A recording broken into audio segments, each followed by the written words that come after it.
How to understand your camera for taking better pictures. Let's just go back in time and ask the question, why was photography made in the first place? Or who was the first photographer? Because without that answer, this course will not go forward. It's only when I realized the answer to this question, everything changed for me. Let's go back in time and let's go to a king's palace. I mean, these are the people who can afford to hire an artist and feed them, right? That's how artists used to live. And this artist used to come to the palace for every grand event and keep a easel with a brush and a canvas.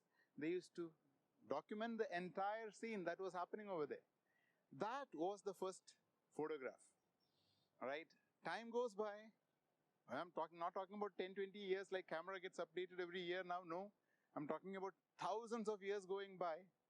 And then one day, through a very tiny hole in a large room, one person observes an inverse picture on the wall coming through that tiny hole. That tiny hole took the rays of light, flipped them and sent them to the wall, right? That was the first camera. That was the first time we understood light has these beautiful properties. Light itself is an artist, and hence photography or art with light. Now, from there is a parallel development on chemicals, right? Chemicals that react to light, and those chemicals go on large papers, and the same light coming through the small hole starts painting pictures on that paper. These become the first photographs.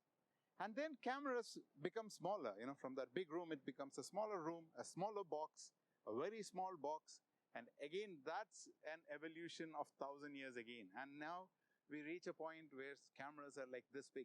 That's around 50, 60 years back. We had cameras this big where someone used to cover themselves and take the picture onto a full-size paper. From there it moves forward and we see the SLRs, the DSLRs, and today the phone camera. So believe me, the only thing that matters is the moment, the picture. The camera doesn't matter. Tomorrow you might end up with cameras that sit right on your specs. So the camera does not matter. What matters is the picture that you take with the camera. And this course will be all about the pictures. So whatever camera you have, believe me, once you know the beauty of pictures, you will be taking better pictures, and that will make you a better photographer. And now let's see why you should not aspire to be a photographer to become a good photographer in the next chapter.